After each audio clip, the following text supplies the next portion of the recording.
Olá, tudo bem? Seja muito bem-vindo mais uma vez ao programa Saúde em Evidência na tela da TV Nova. Mais uma vez eu agradeço o carinho da sua audiência aqui conosco todas as quintas-feiras. Lembro a você do nosso encontro marcado sempre a partir das 8 horas da manhã e também no canal N2 Educação, também nas quintas-feiras, a partir das 8 horas da noite. Além da reprise, também na tela da TV Nova, a partir das 11h30 da noite. Lembro você que está disponível também nas nossas redes sociais, tá? Facebook, YouTube e Instagram da TV LW, diretamente de Arco Verde para todo o estado de Pernambuco. Conosco essa noite o Dr. Luciano Henriques. Ele é angiologista, também é cirurgião vascular e é membro da Sociedade Brasileira de Angiologia e Cirurgia Vascular. Doutor, muito obrigado pela sua presença, seja bem-vindo. Boa noite, Tiago. Boa noite a todos que fazem a TV LW. Antes de mais nada, gostaria de agradecer o convite, parabenizar a todos que fazem o programa Saúde e Evidência. Já é a segunda vez que eu estou vindo no programa, que é um programa que traz importantes informações para toda a população de Arco Verde e toda a região, né? Quando você me fez o convite, a gente já pensou logo em Covid, né? Que é o que vem na cabeça. Porém, eu quis colocar um tema também relacionado um pouco com o Covid-19, porque o que a gente está vendo hoje é uma situação inusitada, uma situação nova para todos nós, né? E é importante a gente alertar a população que não se existe só o Covid, né? As outras doenças continuam acontecendo, continuam aparecendo, trazendo quadros muitas vezes dramáticos para os pacientes que, quando não tratados, não diagnosticados em tempo, pode trazer consequências graves, né? Obrigado, doutor, pela sua presença. É um prazer, é todo nosso. Quero lembrar a você dos nossos apoios. Grupo LW, Neuroimagem, Laboratório Labopac, Líder Empresarial, AESA, Hospital Memorial Arco Verde e Colégio São Domingos, todos juntos fazendo saúde em evidência para você. Como o doutor já falou, vamos falar um pouco sobre Covid, mas também vamos falar a respeito de doenças vasculares. Esse é o tema e você acompanha o VT com o tema de hoje. As varizes, famosas por causar dor e incômodo em várias pessoas, são conhecidas e dispensam apresentações. Mas elas fazem parte de uma série de doenças relacionadas ao sistema circulatório que são complexas e perigosas e que atingem grande parte da população brasileira e mundial. As doenças vasculares podem causar desde dores e cansaço nos membros inferiores até situações mais graves, como tromboses ou até mesmo um AVC. Trombose, aneurisma, pé diabético, obstruções arteriais, entre outras enfermidades, podem ser identificadas com um angiologista, médico especializado na área. Vasos, veias e artérias fazem parte de um delicado sistema do nosso corpo, que é muito sensível. Por isso, exames detalhados com equipamentos avançados e profissionais capacitados são de extrema importância para um diagnóstico preciso e um tratamento adequado. Doenças vasculares. Tema do programa Saúde em Evidência de hoje. Bem, doutor, mais uma vez eu agradeço a sua presença aqui conosco. Eu queria que o senhor já começasse falando a respeito de uma dúvida e esclarecer para os telespectadores que estão nos acompanhando uma pequena explicação sobre a diferença. O que é veia, o que é artéria, o que é vaso, para a gente já começar dentro do nosso assunto. Pronto. O que é veia? Veia é uma estrutura que é responsável pela drenagem do sangue para o retorno de sangue de volta ao coração. As artérias, elas fazem justamente o contrário. Elas levam o sangue do coração para a periferia, para oxigenar os tecidos. Então, as veias, elas fazem o retorno venoso e as artérias fazem a irrigação arterial, né? Qual foi a outra pergunta, Tiago? Os vasos? Pronto, os vasos, de maneira geral, são as veias, as artérias, e existem os vasos linfáticos também, né? Que fazem a drenagem de linfa, que é um outro líquido presente no sangue, que também é drenado pelos vasos linfáticos. Dentro desse sistema nosso, doutor, eu queria que o senhor falasse a respeito das doenças que nos afetam nesses órgãos, quais são elas, qual a maior frequência e, enfim, certo. Quais são as mais graves. Tiago, posso fazer uma introdução Fica à vontade, breve doutor. antes de responder essa pergunta para você? Como a gente está em tempos de pandemia da Covid-19, só uma introdução rápida, como todo mundo já sabe, Covid-19 teve início em 2019, em dezembro, na China, na cidade de Wuhan, né? Causada pelo um subtipo do coronavírus, que é o SARS-CoV-2, né? E de lá para cá vem infectando milhões de pessoas no mundo todo, se tornou-se uma pandemia, né? E como a gente já estava dizendo, uma situação inusitada, uma situação nova, a gente tem que, a nossa responsabilidade como médico, como profissional da área de saúde, é orientar os pacientes para que, com relação à prevenção, porém com muita seriedade, com cautela, sem causar pânico, né? Aquelas medidas que já são consagradas como distanciamento social, uso de máscaras, a higienização das mãos com água e sabão, com álcool gel, isso é mais do que certo, tem que ser mantida. Aquela frase, se puder, fique em casa, ainda muito na moda e deve realmente continuar assim. Porém, a gente não pode esquecer que, além do Covid, existem outras doenças, inclusive na área da cirurgia vascular, que nós vamos falar hoje, né? Antes de responder sua pergunta novamente, fica à vontade. Eu gostaria de, como eu coloquei assim, que a gente ia falar um pouquinho sobre urgências em tempos de pandemia, eu fiz aqui algumas anotações só nas urgências de forma geral, que ocorrem que mais comumente ocorre na medicina, né? Por exemplo, na área de cardiologia, o paciente pode ter uma dor torácica em casa e menosprezar essa dor, com medo de ir ao hospital, e pode ter consequências graves, né? Uma dor torácica que, não, eu vou tomar uma Coca-Cola, que tem um pouquinho de gás, eu vou tomar um Luftal que vai melhorar. A dor torácica importante, que não cede com analgésico, acompanhado de sudorese, que piora com o esforço físico, deve ser dada mais atenção e procurar o serviço médico, né? Isso na área de cardiologia. Na neurologia, por exemplo, o paciente que está em casa e começa a ter perda de acuidade visual, desorientar, sudoreico, deve ser procurado um serviço médico, pode ser um quadro de AVC, né? Na pediatria, diarreia, vômito, leva a desidratação, febre alta pode levar a convulsão. Então, não vamos porque tem Covid no hospital, não tem que ir porque o paciente pode chegar tarde demais lá. Então, as doenças continuam aparecendo. Na obstetrícia, por exemplo, gestação não é doença de maneira nenhuma, mas em tempos de Covid deve ser mais adequadamente acompanhada, porque podem aparecer outras complicações. Por exemplo, sangramento vaginal, perda de líquido, parada ou diminuição de movimentos fetais, isso tudo são urgências na obstetrícia que deve ser levado, deve ser chamada a atenção e deve procurar o serviço médico. O Covid existe, mas as outras complicações também existem. Então, na pediatria, na ginecobstetrícia, os traumas, na neurologia, na cirurgia vascular, principalmente que é o que a gente vai mais falar, né? Alergias, que pode evoluir para um choque anafilático, né? Infecções urinárias que, às vezes, a gente acha que é uma besteirinha, mas pode evoluir para um choque séptico, né? Em pacientes idosos, principalmente, diabéticos, que é muito comum, infecções urinárias, infecção do trato respiratório. Então, o que eu quero dizer, alertar, é que o Covid, a gente precisa de respeitar, precisa de tomar todos os cuidados que a gente já está comentando, mas existem as outras doenças que vão continuar aparecendo e que a gente tem que estar alerta, né?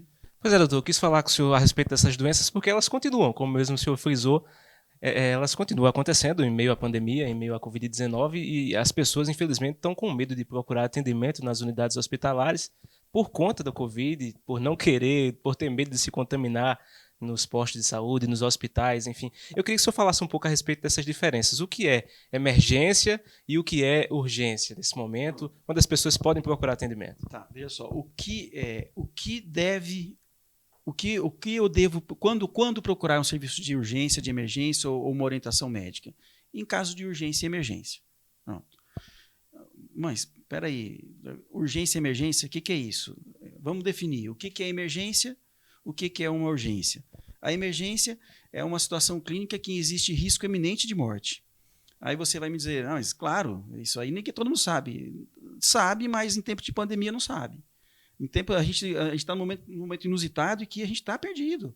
O paciente, às vezes, está passando mal, está em choque séptico em casa e está em casa, entendeu? Então, assim, emergência, risco eminente de morte. Urgência, uma situação clínica ou cirúrgica que, se não tratada de forma rápida, pode evoluir para uma emergência e colocar em risco a vida do paciente. Então, urgência e emergência tem que ser tratada em ambiente hospitalar ou procurar um serviço médico, um consultório, mas tem que procurar uma orientação médica, né? E a respeito dessa orientação, doutor, quais são as principais doenças vasculares, quais são as principais comorbidades que fazem com que, infelizmente, essas emergências e urgências aconteçam? Tá. Antes de responder essa pergunta para você, só uma curiosidade também, na área de cardiologia, existe um estudo que foi feito nos Estados Unidos, na cidade de Nova York, em abril de 2020 agora, que houve um aumento de mortes súbitas em casa por infarto agudo do miocárdio em 8 vezes, 800%, em relação ao mesmo mês de 2019. Por quê? Por conta da pandemia, do medo de sair de casa. Então, o medo é salutar, tem que ter medo realmente. Agora, não pode ter pânico. A gente tem que ter um limite entre o medo e o pânico.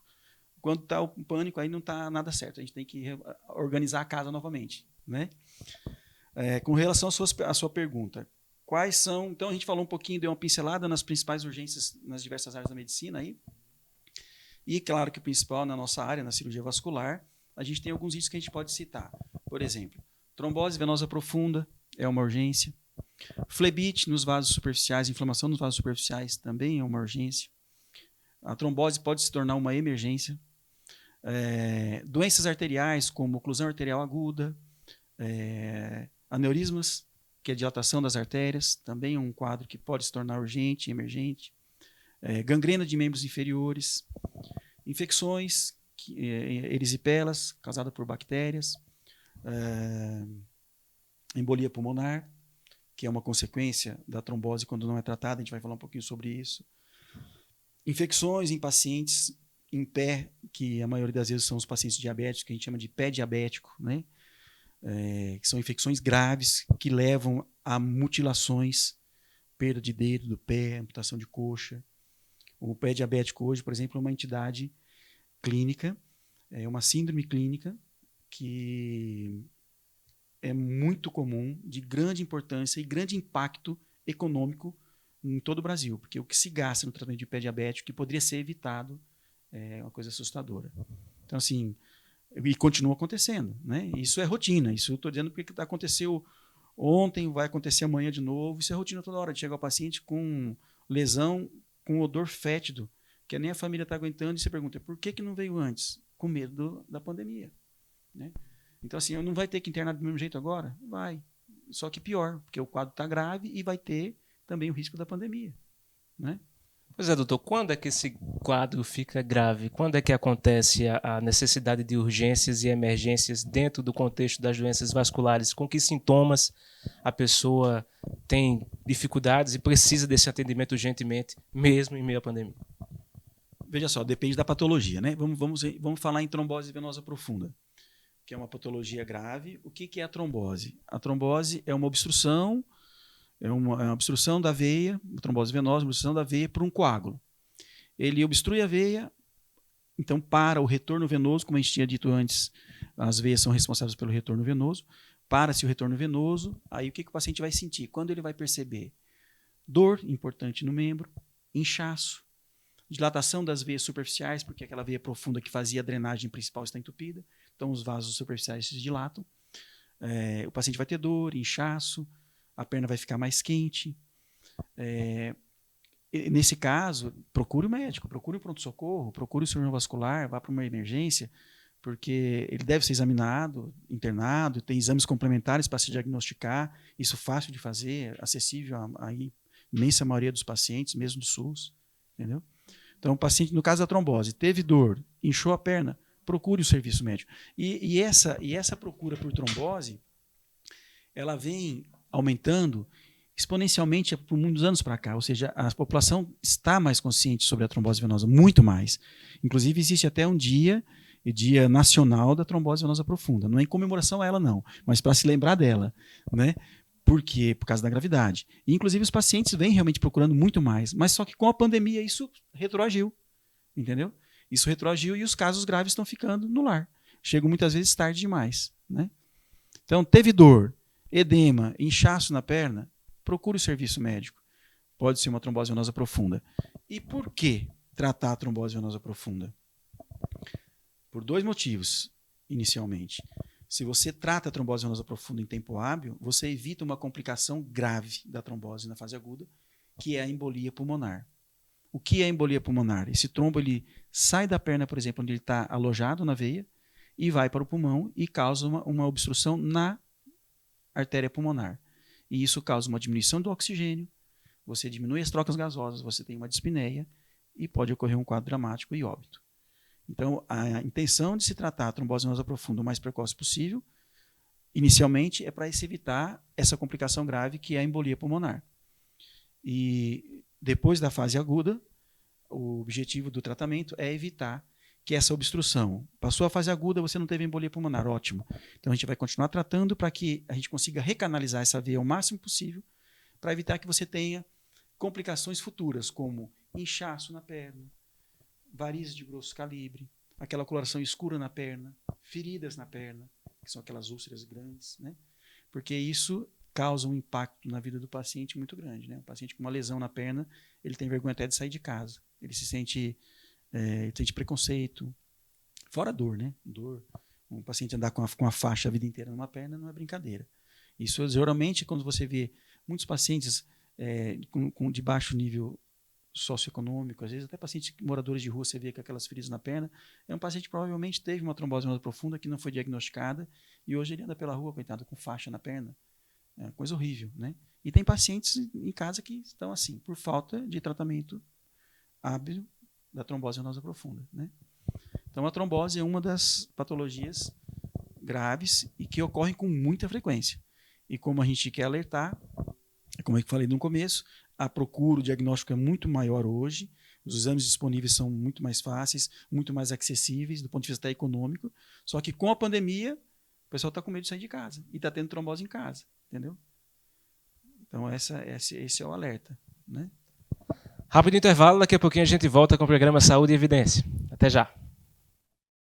Hospital Memorial Arco Verde, uma empresa hospitalar privada que dispõe de instalações físicas e equipamentos modernos, recursos humanos qualificados e éticos. Destaca-se pela qualidade dos serviços prestados, oferecendo alternativas de tratamento de baixa e alta complexidade, com atendimento eficiente e eficaz, prezando sempre pelos princípios e valores humanos. Hospital Memorial Arco Verde, compromisso com a vida. Está na Líder PE a solução em assessoria e consultoria contábil, nos ramos público e privado. Também temos estrutura para o melhor suporte, focado principalmente nas eleições municipais de 2020. Líder PE, soluções para a sua empresa.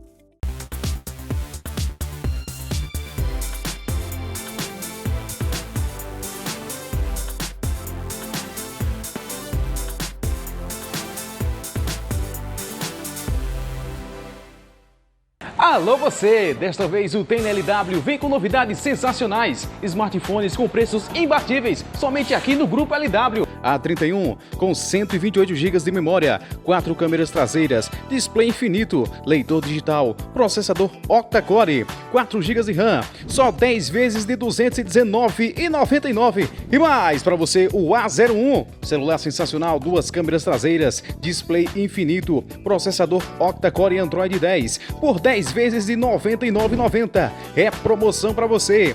Celulares na promoção tem na LW. Aqui você faz negócio. Cuidar da saúde com segurança e confiança é essencial. Por isso, o Laboratório Labopac oferece atendimento humanizado com equipe especializada e tecnologia em diagnósticos, trazendo cada vez mais inovação em análises clínicas. Laboratório Labopac, atendimento humano, resultados precisos. Alagoinha, Arco Verde, Belo Jardim, Pesqueira, Poção, Venturosa e Sanharó. Voltamos com o programa Saúde e Evidência para você na tela da TV Nova. Mais uma vez, agradeço o carinho da sua audiência. Lembro desse nosso encontro, que é toda quinta-feira a partir das 8 da manhã.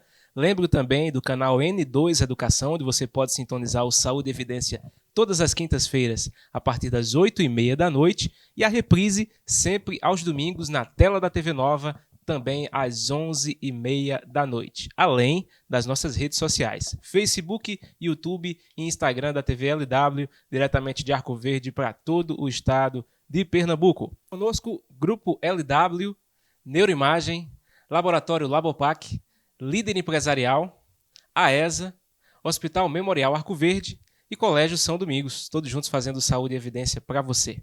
Doutor, mais uma vez, obrigado pela sua presença aqui conosco. Queria que o senhor continuasse falando a respeito da trombose. A gente encerrou o último bloco falando a respeito da trombose, que é um problema muito sério. Os dados que o senhor tem a nível internacional e nacional a respeito de mortes por trombose e sobre tratamento. Existe, doutor? Sim. A gente não falou sobre tratamento ainda também, né? Verdade. Pois para você ter uma ideia da importância do tema, a gente tem hoje alguns estudos que mostram que a cada 37 segundos morre um paciente de trombose venosa profunda no Ocidente.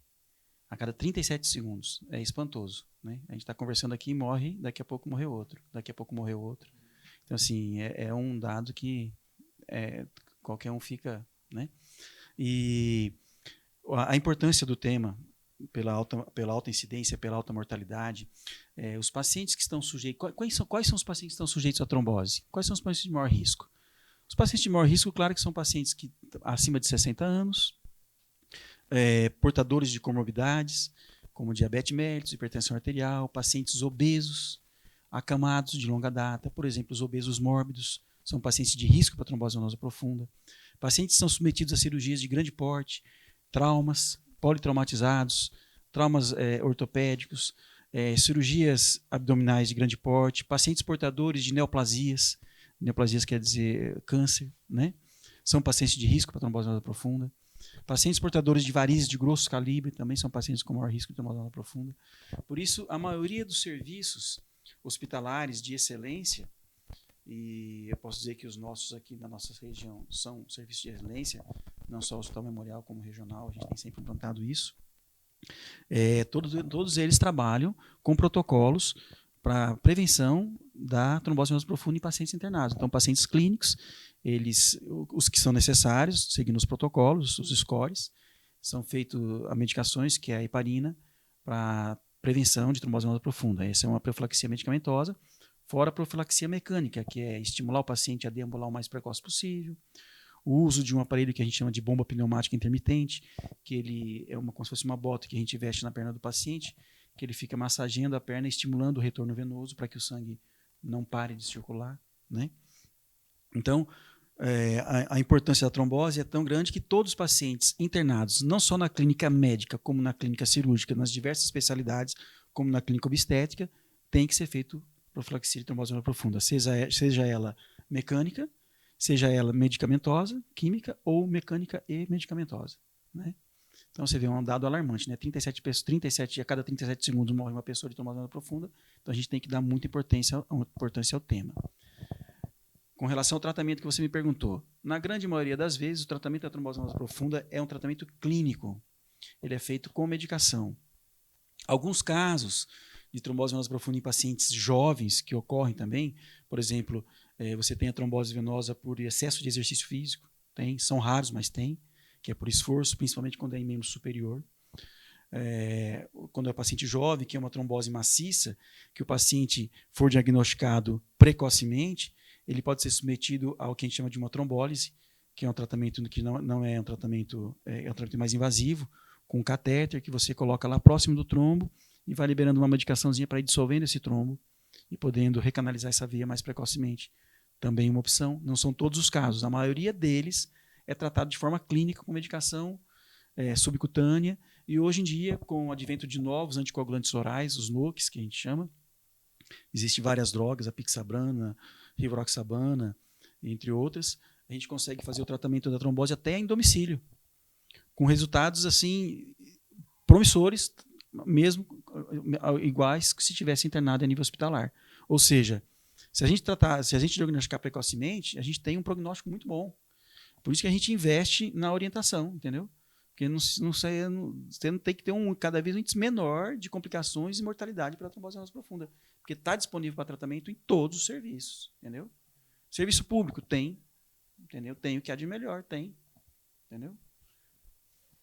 Mais uma dentro dessa área de angiologia, doutor, é a flebite. Eu queria que você falasse um pouco a respeito dela, o que é e também tratamento. Pronto, a flebite nada mais é do que a inflamação de uma veia superficial. Para a gente entender, como assim superficial? Você falou em trombose venosa profunda e agora está falando em veia superficial? Que confusão é essa? Não tem confusão. É o seguinte, o retorno venoso da perna se dá por 3 compartimentos, pelas veias superficiais, pelas veias profundas, e existe as veias que comunicam a profunda com a superficial, que são as veias perfurantes. Então são 3, superficial, profunda e as veias perfurantes. Quando o trombo se localiza, ele se forma numa veia profunda, é a trombose venosa profunda que é mais grave. Quando o trombo se localiza numa veia superficial, que ocorre a tromboflebite, a flebite e a tromboflebite. É uma inflamação, vamos dizer assim, entre aspas, mais benigna, menos grave, porém deve ser diagnosticada de forma precoce para ser tratada e não evoluir para uma trombose venosa profunda. Porque aquele trombo localizado numa veia superficial, ele pode migrar para uma veia profunda, fazer uma trombose venosa profunda, pode se deslocar dali e fazer uma embolia pulmonar. Uma flebite superficial que é grave, por exemplo, você pode ter uma flebite na veia safena, que é uma veia superficial. E a veia safena é uma veia que ela desemboca na veia femoral, que é na crosta da veia femoral. É a junção safeno-femoral que a gente chama. E ali, esse trombo, ele pode ficar flutuante. Com a respiração, ele se move. E ele pode se deslocar facilmente. Esse êmbolo pode se deslocar e ir para o pulmão e causar uma trombose venosa profunda. Então, quando é que ocorre uma flebite? A flebite é muito comum em pacientes que têm varizes de grosso calibre. Por isso que a gente diz assim, a varizes é uma patologia benigna? Nada é benigno, né? Quando é patologia, a gente não é benigno. Mas assim, é uma patologia menos grave? É, mas tem que ser tratada de forma adequada para que não ocorra complicações, como a flebite superficial. Porque a flebite superficial, ela pode se transformar numa profunda e levar uma embolia pulmonar. Então, a flebite é uma inflamação na veia superficial. Na maioria das vezes, pacientes diabéticos e também portadores de outras doenças inflamatórias, né? Existe a flebite induzida por medicação, o paciente interna, faz medicação na veia, aquela medicação pode irritar o vaso e formar uma flebite e se transformar numa tromboflebite. Qual o tratamento para ela, doutor? Geralmente o tratamento da flebite é menos agressivo do que o tratamento da trombose venosa profunda, à base de anti-inflamatórios e cuidados locais com compressinha morna, um creme para poder dissolver o trombo, que é um creme heparinoide, né? É mais tranquilo do que uma trombose venosa profunda. Não se existe um tratamento como diria assim, um tratamento único para a flebite superficial, né? Depende muito da flebite. Se é uma flebite que está ascendendo muito na veia safena, que tem um risco maior de trombose venosa profunda, a gente deve entrar com um anticoagulante também, como se fosse uma trombose venosa profunda, para evitar que ela vá para profunda. Quando é uma flebite no terço inferior da perna, numa veia de grosso calibre, que você vê que ela começou de uma varizes que não foi tratada, ela pode ser tratada, na maioria das vezes, com anti-inflamatório e cuidados locais que resolve.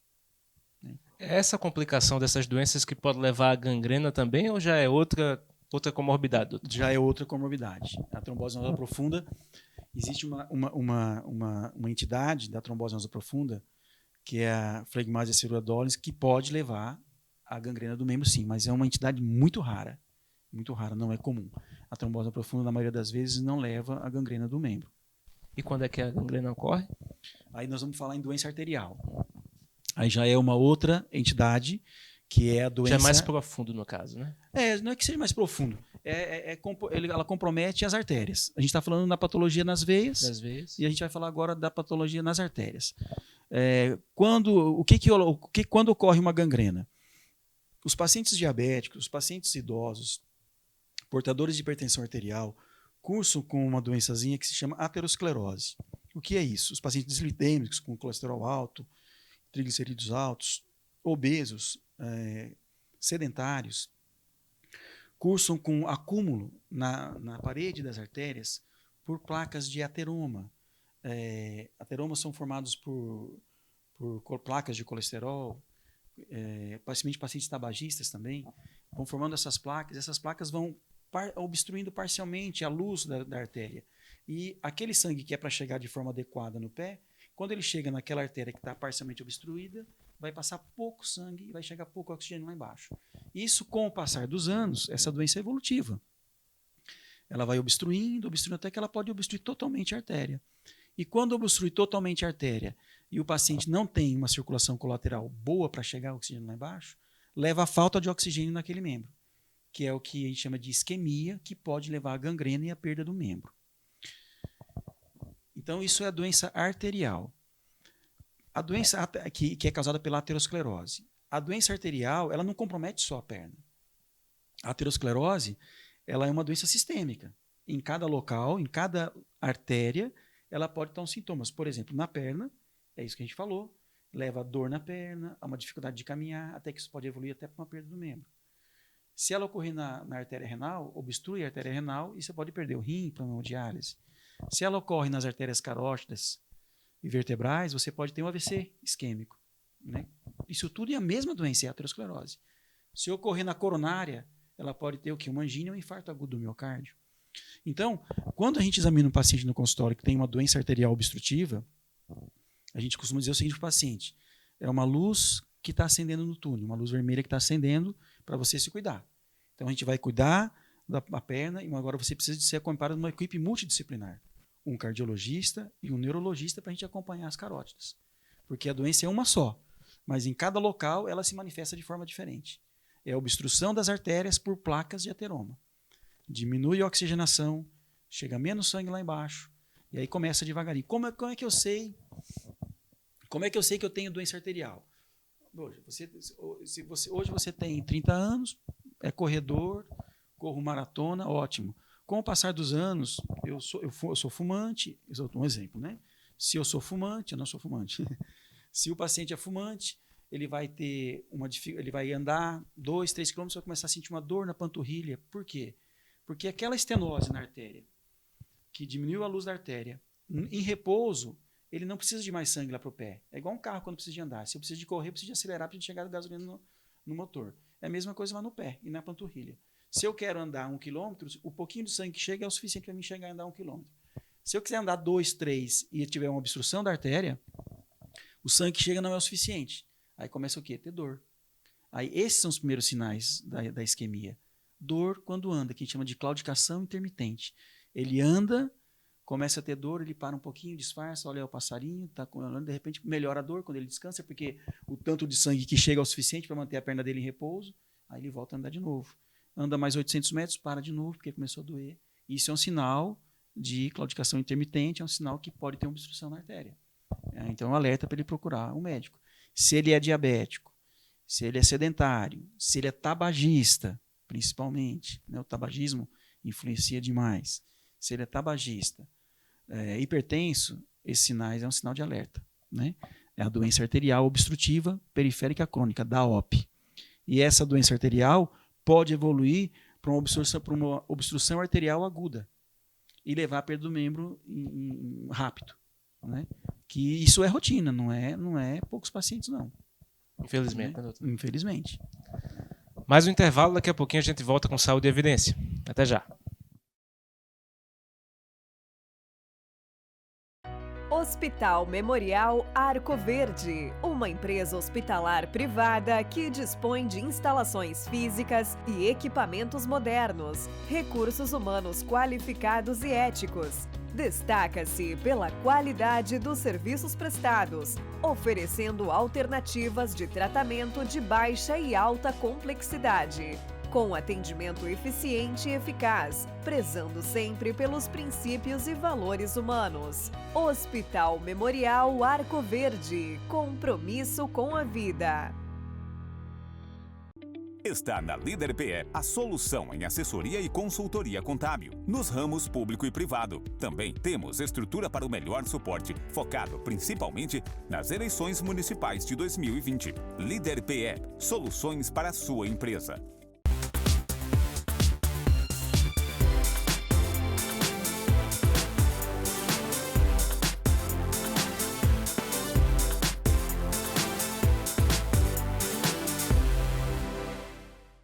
Alô você! Desta vez o TNLW vem com novidades sensacionais. Smartphones com preços imbatíveis, somente aqui no Grupo LW. A31 com 128 GB de memória, 4 câmeras traseiras, display infinito, leitor digital, processador octa-core, 4 GB de RAM, só 10 vezes de R$ 219,99. E mais para você o A01, celular sensacional, 2 câmeras traseiras, display infinito, processador octa-core Android 10, por 10 vezes de R$ 99,90. É promoção para você. Celulares na promoção tem na LW. Aqui você faz negócio. Cuidar da saúde com segurança e confiança é essencial. Por isso, o Laboratório Labopac oferece atendimento humanizado com equipe especializada e tecnologia em diagnósticos, trazendo cada vez mais inovação em análises clínicas. Laboratório Labopac, atendimento humano, resultados precisos. Alagoinha, Arco Verde, Belo Jardim, Pesqueira, Poção, Venturosa e Sanharó. Voltamos com o programa Saúde e Evidência na tela da TV Nova. Agradeço o carinho da sua audiência mais uma vez. Lembro das nossas redes sociais, Facebook, YouTube, Instagram, onde você pode acompanhar da TV LW, diretamente de Arco Verde para todo o estado de Pernambuco. E as opções aqui na tela da TV Nova, né? Toda quinta, a partir das 8 da manhã. No canal N2, também nas quintas-feiras, a partir das 8h30 da noite. E a reprise ainda na tela da TV Nova, a partir das 11h30 da noite, todos os domingos. Combinado assim? Conosco, Grupo LW, Neuroimagem, Laboratório Labopac, Líder Empresarial, AESA, Hospital Memorial Arco Verde e Colégio São Domingos, todos juntos fazendo saúde e evidência para você. Doutor, o senhor estava falando a respeito no último bloco, doença arterial, das doenças arteriais. Queria que o senhor concluísse ainda falando a respeito disso e explicasse mais essa diferença, porque a gente às vezes confunde. Pronto. Arterial com arterial e venosa. Com a venosa, né? Certo. Como a gente falou, vamos falar só bem rapidamente para o nosso tempo. A doença venosa ocorre nas veias. A gente vai falar um pouquinho até sobre varizes depois, né, que seria a doença venosa. E como a gente está falando aqui em doença arterial, a obstrução da artéria por placa de ateroma, que é a aterosclerose, né, que é a principal procura hoje no serviço quando se trata em doença arterial. É muito comum em pacientes idosos, diabéticos, hipertensos, tabagistas. Graças a Deus, hoje a gente tem uma diminuição muito grande do tabagismo no país, acho que no mundo, né? Mas é uma incidência ainda muito grande que leva o paciente à perda do membro não tão incomum assim. Na maioria das vezes, hoje, o tratamento de doença arterial, ele, além da cirurgia vascular convencional, que é realizado o bypass, que é como se fosse uma ponte, a gente, vamos supor assim, a gente troca o encanamento da perna, vamos dizer assim. A artéria está entupida, a gente vai colocar uma veia no lugar daquela artéria. Eu tiro a veia e eu inverto a veia para colocar ela no lugar da artéria que estava entupida, para poder levar sangue para o pé. Então eu ultrapasso eu faço uma ponte. A mesma coisa que uma ponte safena que é feita no coração, só que é feita na perna. Isso é o nome que a gente chama de bypass, né? E com o advento da cirurgia endovascular, que é um tratamento menos invasivo, que hoje consegue resolver a grande maioria das lesões arteriais sem precisar de fazer um bypass. Não que o bypass esteja em desuso de maneira nenhuma. O cirurgião vascular ele tem que sair com uma formação muito boa cirúrgica, porque quando o procedimento endovascular, que seria uma angioplastia com balão para dilatar aquela artéria, não funciona, ele tem que lançar mão da cirurgia arterial convencional e fazer o bypass. Então é importante o cirurgião sair sabendo a cirurgia convencional e também a endovascular, né? Então o tratamento hoje, além de clínico e endovascular, a cirurgia convencional ainda cabe no contexto da terapêutica, né? Com relação à doença arterial ainda, a gente falou então sobre a doença arterial obstrutiva periférica, sobre a oclusão arterial aguda, que seria um agravamento da doença arterial, levando ao que a gente chama de uma isquemia crítica. O que é isquemia crítica? O paciente chega para você com dor intensa em repouso e lesão no pé. Quando você olha para o paciente está emagrecido, você olha para o semblante do paciente, é aquele de sofrimento, porque ele não tem mais vida, a vida dele é dor. É dor, é tanta dor, porque se ele deita na cama e coloca a perna na horizontal, o sangue que chegava um pouquinho, que escorria por gravidade, não chega porque ele está na horizontal. Então você percebe que ele deita na cama, daqui 10 minutos que você sai, você volta, o vozinho está com a perna pendurada involuntariamente para fora da cama. Porque por gravidade chega um pouquinho mais de oxigênio, melhora discreta da dor. Então a isquemia crítica é um caso grave que precisa de atendimento urgente, para tentar fazer uma angiografia, uma arteriografia, para se identificar a obstrução e assim tratar com angioplastia, que é a dilatação daquela artéria que está obstruída, ou realização de um bypass, para revascularizar o membro, né? Além da doença arterial obstrutiva periférica, a gente pode falar ainda em doenças arteriais, que é importante, são os aneurismas. Os aneurismas são as dilatações de todas as camadas da artéria, o principal que a gente mas acompanha o aneurisma de aorta, né? Tanto a aorta abdominal como torácica. O aneurisma de aorta, quando diagnosticado em tempo e precocemente, com tamanho ainda que nos permite o acompanhamento clínico, é perfeito, a gente acompanha clinicamente o paciente, e se esse aneurisma tiver um aumento significativo em 6 meses a 1 ano, existem os parâmetros, meio centímetro em 6 meses, dependendo se for homem, se for mulher, então existem alguns parâmetros que a gente usa, mas quando diagnosticados precocemente, a gente pode tratar esse aneurisma de forma endovascular, colocando uma endoprótese, ou então de forma convencional, fazendo uma laparotomia exploradora e trocar aquela aorta aneurismática por uma prótese, né? Então, por que eu quis lembrar do aneurisma de aorta? Porque nesse tempo de pandemia, sabidamente, se o paciente sabe, se ele tem o diagnóstico de aneurisma de aorta e ele tiver uma dor abdominal importante, não fique em casa.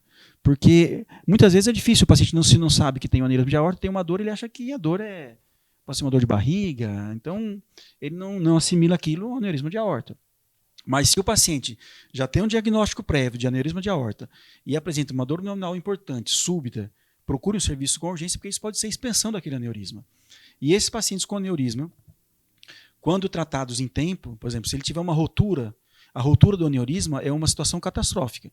Se esse aneurisma rompe em casa, a possibilidade de o paciente chegar até o hospital vivo é 50%.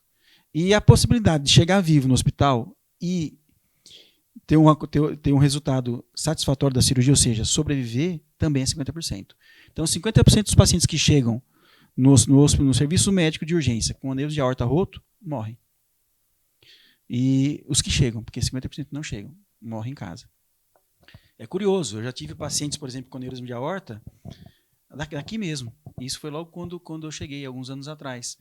Que o paciente tinha uma dor, e falou, pronto, o aneurisma de aorta tem uma aneurisma de aorta, tem que ser internado. Era um aneurisma já grande, tinha 8 centímetros de aorta abdominal. A gente encaminhou para a cirurgia e esse aneurisma rompeu com ele na enfermaria. 2 dias antes do procedimento cirúrgico, ele foi no banheiro fazer força para fazer cocô, fez força e rompeu o aneurisma. Aí morreu no vaso sanitário. Quer dizer, é uma situação catastrófica, né? Quer dizer, isso é horrível. E também já tive um paciente muito curioso, isso na residência médica, com aneurisma de aorta cirúrgico, com 6 centímetros de diâmetro, já era cirúrgico, acima de 5 é cirúrgico.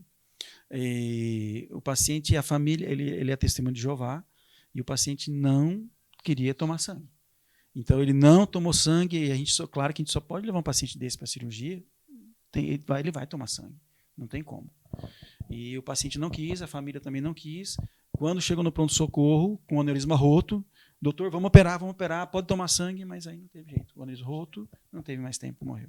Né? Então, assim, o aneurisma de aorta é uma situação, quando roto, catastrófica, mas quem tem um aneurisma que está sendo acompanhado, é importante saber que, nesse tempo de pandemia, se tiver uma dor abdominal, procure uma urgência. Vai lá, é uma dor de barriga, ótimo, voltei para casa e não vou pegar Covid-19. Mas você foi avaliado por uma possível complicação do seu aneurisma, né?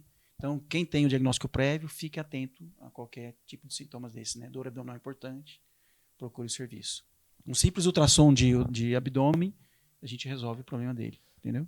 Pois é, doutor, estou aqui encantado vendo todo o seu conhecimento, assim, claro, como nosso telespectador. Eu queria saber do senhor a respeito do fator predominante para que essas coisas aconteçam, para que essas doenças surjam. É algo hereditário?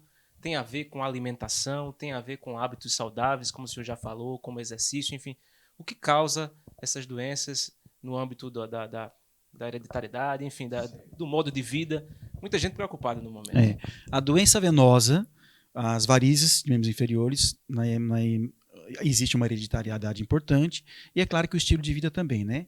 Os pacientes obesos vão ter maior hipertensão venosa, vão dilatar mais as veias, os pacientes sedentários. Então, mas a genética é importante, sim.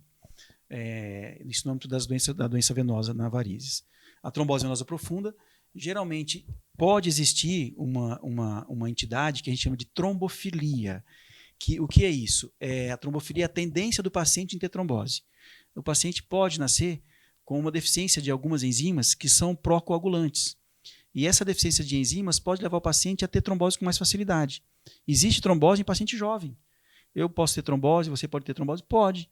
Não é comum, mas tem. Pacientes jovens que não têm comorbidade nenhuma e ele tem o diagnóstico de trombose, quando tem dor, vai, trata, e aí ele já sabe que ele tem uma trombofilia, uma alteração genética, ele vai ter seus cuidados. Então, a genética é importante também na trombose venosa profunda. E é claro que pacientes portadores de câncer, por exemplo, tem um maior risco de trombose, porque tem deficiência de enzimas procoagulantes, aumento dessas enzimas procoagulantes.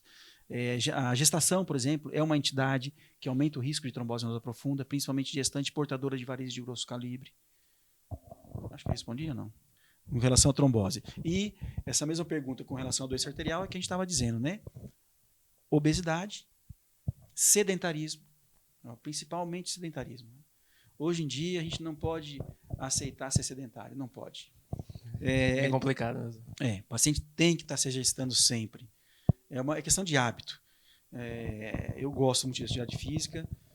A grande maioria das pessoas que eu convivo, acho que a maioria já se adaptaram à atividade física. A gente tem que fazer atividade física. Não pode... Eu sei que é difícil, a zona de conforto é muito bom chegar em casa cansado, mas coloca lá seu tênis, seu short, vai dar uma corridinha, vai dar uma caminhada. Agora não dá para ir para academia ainda, mas logo, logo vai poder, com todas as restrições, mas vai poder. Inclusive é muito bom, até do ponto de vista psíquico, porque você vai ter um novo ciclo de amizade fora do seu trabalho.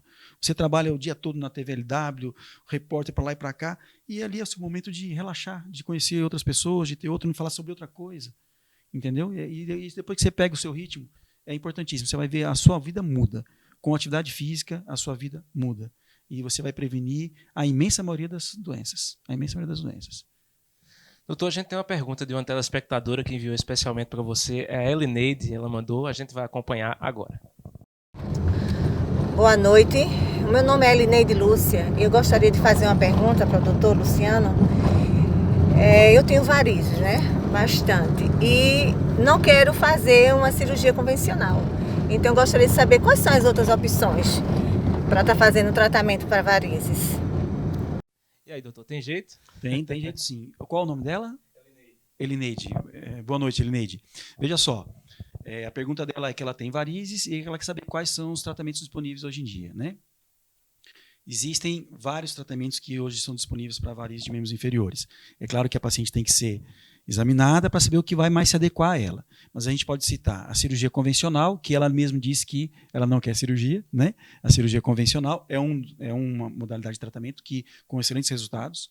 Existe hoje a cirurgia por termoablasão, que é a radiofrequência e o endolaser, que veio para menos invasiva, que também tem suas indicações excelentes, a radiofrequência e o endolaser. Existe o tratamento com espuma densa ecoguiada, que substitui, é menos invasivo do que uma cirurgia convencional, menos invasivo do que o endolaser, mas não é que ela seja melhor de maneira nenhuma. Nenhuma dessas técnicas é melhor do que a outra. Elas se adequam dependendo de cada tipo de paciente, de cada tipo de varizes. A dilatação, a localização dessa veia, né? O que a paciente espera do tratamento. A gente tem que sempre saber qual é o que a paciente almeja com aquele tratamento. Ela quer ficar com a perna com saúde e não se importa com a estética? Ou ela quer ficar com a perna, além de saúde, bonita? Né? Então, existe outros tratamentos, a não ser a cirurgia? Existe. Radiofrequência, endolaser, espuma densa ecoguiada.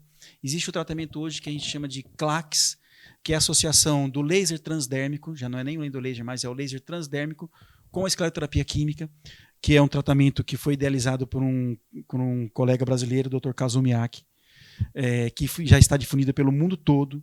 Se você for hoje na Rússia, no consultório de um bom cirurgião vascular, com formação em excelência, ele vai falar para você do CLACS e vai dizer que o CLACS foi idealizado por um brasileiro, Dr. Kazumiaki.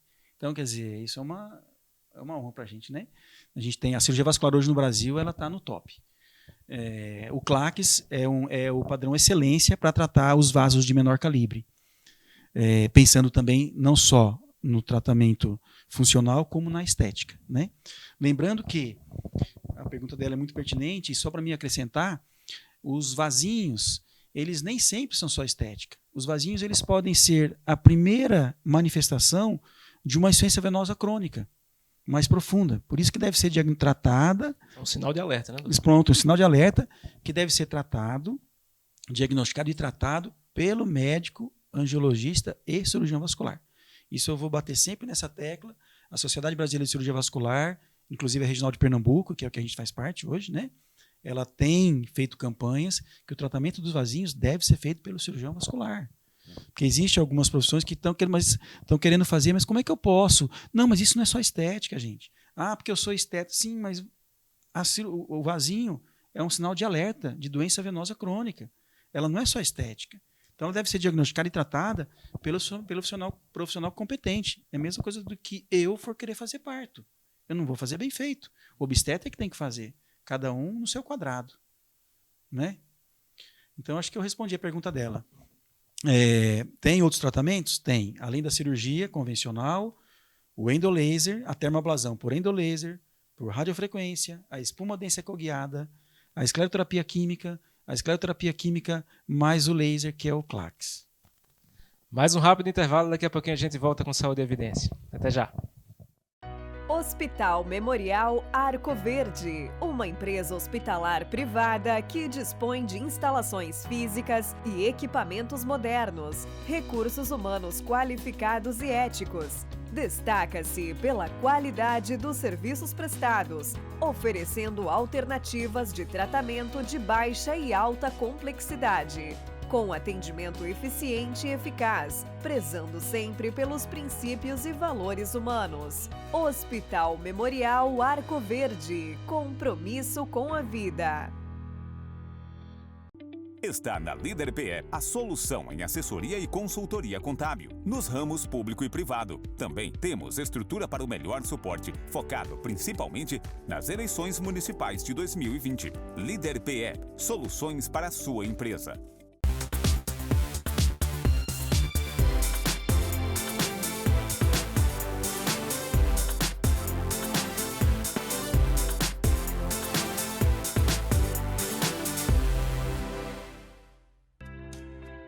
Cuidar da saúde com segurança e confiança é essencial. Por isso, o Laboratório Labopac oferece atendimento humanizado com equipe especializada e tecnologia em diagnósticos, trazendo cada vez mais inovação em análises clínicas. Laboratório Labopac, atendimento humano, resultados precisos. Alagoinha, Arco Verde, Belo Jardim, Pesqueira, Poção, Venturosa e Sanharó.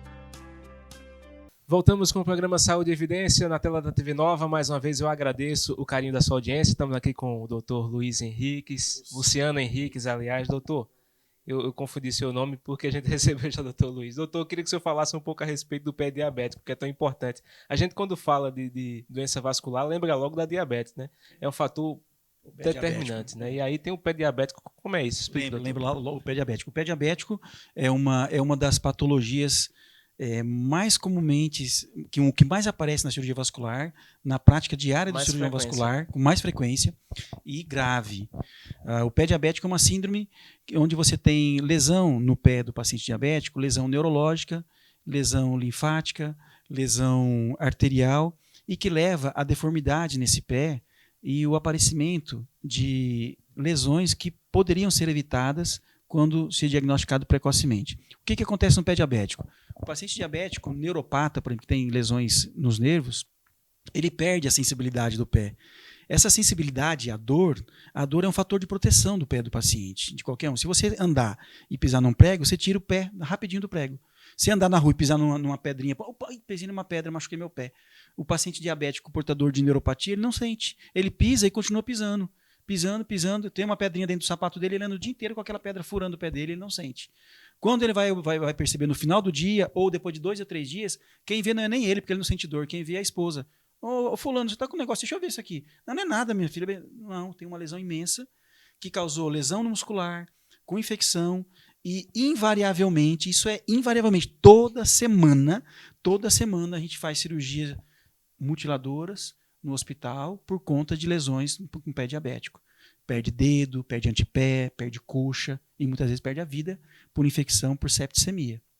Então, o pé diabético, o paciente diabético, o que deve se evitar? O cuidado. Todo dia à noite, olhe seu pé, faz uma revisão, pede para a esposa dar uma olhadinha embaixo no pé. É importante, eu sempre falo, sabe aquele espelhinho que tem sapataria? Compra um. Que aí você põe o seu pezinho lá embaixo e olha no espelho, se não tem nenhuma coisa, nada. Mas muitas vezes o paciente diabético também cursa com retinopatia diabética, ele não enxerga direito. Ele acha, então é bom que sempre o filho dá uma olhadinha lá no meu pé, entendeu? Porque o paciente tem lesão que pode ser diagnosticada precocemente e tratada. O pé diabético é uma patologia grave que levam a mutilações importantes e com muita frequência em todo o serviço público de todo o país. Isso não é só no Nordeste, não. É no Sudeste também. Entendeu? Não tem muita diferença, não. Doutor Luciano, eu quero agradecer a sua presença. A gente vai ter que ter outra segunda edição, outra terceira edição, aliás, já é a segunda vez que o senhor está aqui conosco. Vou ter que convidar o senhor novamente para falar sobre o assunto. Foi muito bom, tenho certeza que o nosso público foi muito bem informado. O espaço é seu para as suas considerações finais. Bom, eu que agradeço o convite. Estou à disposição para quando quiser. Eu estou aqui para a gente conversar mais um pouquinho.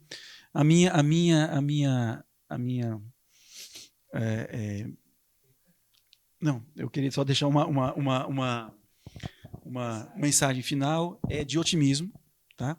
De otimismo. Tudo isso vai passar, o Covid vai passar. O que eu quero é que as pessoas entre parentes, com cuidado. O medo leva as pessoas a terem mais prudência. Então, continuar com os cuidados que já estão consagrados aí, a higienização das mãos e tudo mais. O cuidado. Só não quero que o medo se transforme em pânico para que chegue nas situações que vem chegando hoje com as urgências cada vez mais, né? Então, o medo é importante, mas existe um limite entre o medo e o pânico, esse é o cuidado. Eu estou otimista, já está passando, a gente está tendo um aumento no número de casos, mas a imensa maioria são casos com menor gravidade, como a gente já esperava, né? Então, isso vai passar. Dezembro está chegando aí, janeiro a gente já teve vacina, e eu espero que todos... que eu pude, com o papo de hoje, ajudar o pessoal todinho aí. Estou à disposição de vocês, para quando quiser de novo. Eu vou deixar o número do WhatsApp. Fica à vontade, doutor. Só para poder... O objetivo deixando é o seguinte, como aquela frase, se puder, fique em casa, o número que eu vou deixar aqui, se tiver alguma dúvida, eu preciso de ir ou não, mande uma mensagem para o WhatsApp, a secretária vai passar para mim e eu vou falar, não, esse paciente não precisa de vir, vamos fazer isso, isso e isso. Não é uma consulta, não, mas assim a título de orientar, tá? O número do WhatsApp do consultório é 99621-2996. 99621-2996. O que precisar, entre em contato no WhatsApp, o que a gente puder orientar com relação ao que ela está sentindo, se ela precisa de ir ou não para uma urgência, se precisa de ir ou não para a gente olhar, a gente vai fazer. É esse o objetivo. Tá? Obrigado, doutor. Agradeço a você, a sua companhia, agradeço a audiência. Agradeço a nossa equipe, o Arney Silva nas câmeras, na técnicas, Ilma Leite e na direção geral, Lídio Maciel. Para você, uma excelente noite. Até a próxima semana, se Deus assim nos permitir.